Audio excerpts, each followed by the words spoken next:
क्या आप भी दुबई में करोड़ों रुपए की रियल एस्टेट इन्वेस्टमेंट कर रहे हो, दुबई में कंपनी सेटअप करके बैंक बैलेंस बढ़ा रहे हो और इन्वेस्टमेंट कर रहे हो? तो क्या आपको पता है कि आपके मरने के बाद ये सारी प्रॉपर्टी आपके लीगल हायर, आपके चाहने वालों को ऑटोमेटिकली मिल जाएगी या एज पर शरिया लॉ आपको मिलेगी ही नहीं? तो आज हम इस वीडियो में यही डिस्कस करेंगे और मैं इसका सॉल्यूशन भी देने वाला हूं, कैसे आप अपनी यूएई की वेल्थ को प्रोटेक्ट कर सकते हो। तो चलिए शुरू करते हैं।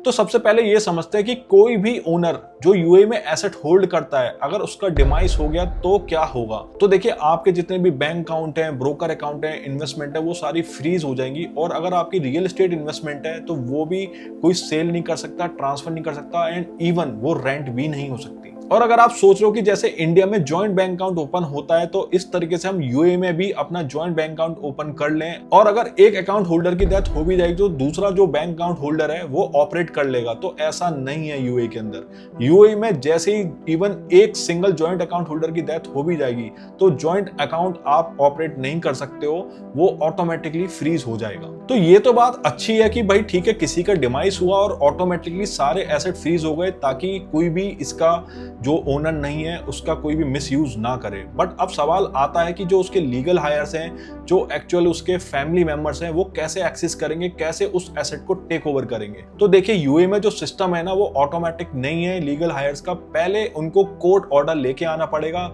जिसमें वो लीगली रिकॉग्नाइज करेगा कि कौन कौन लीगल हायर है, कौन कौन हकदार है जो ओनर की डिमाइस हुई है उसके एसेट का। तो उनको सारे डॉक्यूमेंट सबमिट करने पड़ेंगे, जैसे कि हो गया डेथ सर्टिफिकेट, पासपोर्ट, और जितने भी लोग रिलेशनशिप में तो उसके प्रूफ सबमिट करने पड़ेंगे, जैसे कि हो गया मैरिज सर्टिफिकेट, और जो भी चिल्ड्रंस हैं उसके बर्थ सर्टिफिकेट देने पड़ेंगे जिसमें उसके फादर का और मदर का नाम क्लियरली मेंशन होना चाहिए। और इसके अलावा जो भी इंडियन लीगल हायर है, सक्सेसर है, तो उसके इंडियन डॉक्यूमेंट्स भी सबमिट करने पड़ेंगे।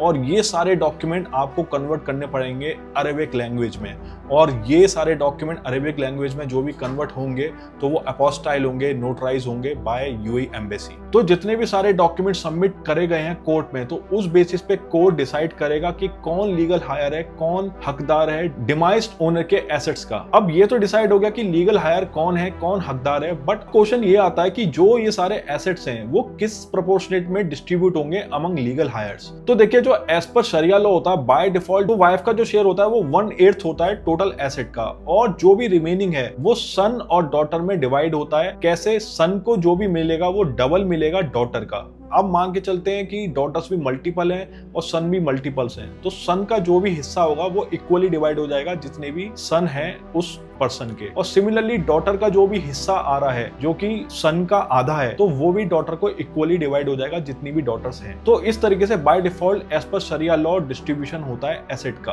बट इसमें सबसे बड़ी प्रॉब्लम यह है कि जो डॉटर का शेयर होता है वो इक्वल नहीं होता एज सन, और दूसरा जो स्पाउस होती है उसका कोई भी कंट्रोल नहीं रहता स्टेट के अंदर। बट जो फॉरेन इन्वेस्टर्स हैं जो यूएई में इन्वेस्ट कर रहे हैं, तो उनको ये लॉ समझ में नहीं आया, क्योंकि जो फॉरेन इन्वेस्टर्स इन्वेस्ट कर रहे हैं उनका जो लोकल इनहेरिटेंस लॉ है वो और कुछ कहता है। तो इसके लिए यूएई सिविल इनहेरिटेंस लॉ आया जो इनेक्ट हुआ 1 फरवरी 2023 में, और इसमें बोला गया अगर इन्वेस्टर किसी और कंट्री से बिलोंग करता है और वहां पे जो इनहेरिटेंस लॉ अलग है वही एप्लीकेबल होंगे यूएई में, बट जो लीगल हायर है उनको यूएई कोर्ट में वो फॉरेन इनहेरिटेंस लॉ को प्रूफ करना पड़ेगा। तो देखिए, प्रैक्टिकली अगर कोई भी फॉरेन इनहेरिटेंस लॉ को यूएई में अगर प्रूफ करना है तो उसमें टाइम भी लगता है और पैसा भी लगता है, क्योंकि यूएई कोर्ट में केवल अरेबिक लैंग्वेज चलती है, तो उसको पूरा लॉ को ट्रांसलेट कराना पड़ता है, सर्टिफाई करना पड़ता है, और फिर उसको प्रूफ करना पड़ता है एडवोकेट को कि भाई जिस कंट्री से डिमाइस ओनर बिलोंग करता था वहां पर तो ये इनहेरिटेंस लॉ एप्लीकेबल होते हैं। इसके अलावा यूएस सिविल इनहेरिटेंस लॉ में एक और बात लिखी गई है कि बाय डिफॉल्ट जो भी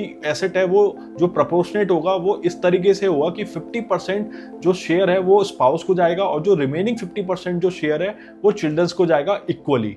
मींस अगर फैमिली में एक सन है और एक डॉटर है तो स्पाउस को 50% गया, सन को 25 गया और डॉटर को भी 25% गया। बट अगेन इस लॉ के आने के बावजूद भी लीगल हायर को प्रूव करना पड़ेगा कि हाँ वो एक्चुअली में उसका लीगल हायर है, और उसके लिए उसको कोर्ट में जाके सारे डॉक्यूमेंट सबमिट करने पड़ेंगे, जिसमें टाइम लगता है और पैसा भी लगता है। और तब तक जो भी उसका बैंक है वो फ्रीज रहेगा, जो रेंटल इनकम आती है रियल एस्टेट से वो भी नहीं आएगी, वो उसका हकदार नहीं होगा, और जो भी उसका ब्रोकरेज अकाउंट है, इन्वेस्टमेंट अकाउंट है, वो भी फ्रीज रहेगा। तो लिक्विडिटी की प्रॉब्लम आएगी। अब इसका सॉल्यूशन क्या है? सो पहला है DIFC विल रजिस्ट्रेशन। तो DIFC code non Muslim experts को अलाउ करता है कि वो अपनी इंग्लिश लैंग्वेज में अपनी विल रजिस्टर्ड करा सकते हैं, जिसमें वो अपने सारे एसेट, उनका डिस्ट्रीब्यूशन और कौन बेनिफिशियरी होगा और जो गार्डियनशिप होगी माइनर चिल्ड्रंस की, वो सारी उस विल के अंदर डिफाइन कर सकते हैं और रजिस्टर कर सकते हैं। और एक बार ये विल DIFC कोड के अंदर रजिस्टर्ड हो गई तो जितने भी बेनिफिशियरी इस बिल के अंदर है उनको जाके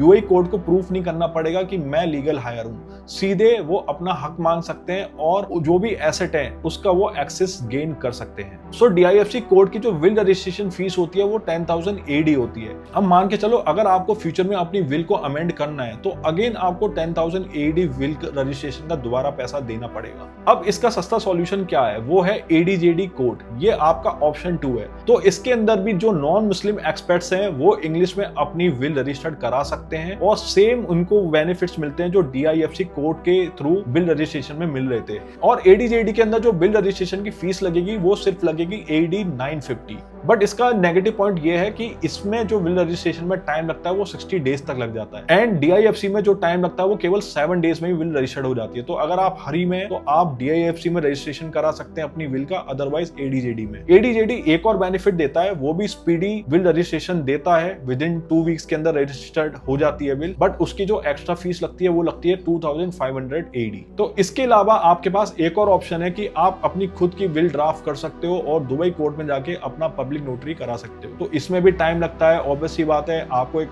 एडवोकेट हायर करना पड़ेगा और उसकी भी फीस जाएगी। तो ये भी आपके पास ऑप्शन अवेलेबल है। तो आपको मैंने ये 3 ऑप्शन तो बता ही दिए जहां पे आप अपनी विल रजिस्टर कर सकते हो। अब जो चौथा ऑप्शन है वो कोई विल रजिस्टर्ड का नहीं है, ये ऑप्शन है प्रॉपर स्ट्रक्चरिंग का। स्ट्रक्चरिंग कैसे? मान के चलो आपने एक रियल एस्टेट प्रॉपर्टी खरीदी, आपका एक बैंक अकाउंट भी है और आप उसके डायरेक्ट ओनर हो। तो डायरेक्ट ओनर ना बन के आप एक होल्डिंग कंपनी बनाओ और उसका आप बैंक अकाउंट ओपन करो और उसी से ही आप जितनी भी इन्वेस्टमेंट करते हो, चाहे वो रियल एस्टेट में हो गया, इक्विटी में हो गया या आपके ब्रोकर अकाउंट है, सब वो कंपनी होल्ड करेगा। और इस कंपनी का शेयर होल्डर कौन होगा? वो होगा ट्रस्ट। आप एक ट्रस्ट बनाएं और उसमें जो भी बेनिफिशियरी हैं उसमें सारे फैमिली मेंबर्स को ऐड करें। तो अब मान के चलिए कि आपकी 4 लोगों की फैमिली है, आप खुद हैं, आपकी स्पाउस है, आपका सन है और आपका डॉटर है। इनमें से किसी की भी एक की डेथ होती है तो बाकी जो सर्वाइवर है वो इंटैक्ट वो अपना एज अ बेनिफिशियरी होल्ड बना सकते हैं उन एसेट्स में, और उसमें कोई भी बैंक फ्रीज का या आपके जो भी एसेट है उसके एक्सेस में कोई भी इंपैक्ट नहीं आएगा। तो ये एक बहुत सिंपल स्ट्रक्चर है जो आप कर सकते हैं विदाउट विल भी।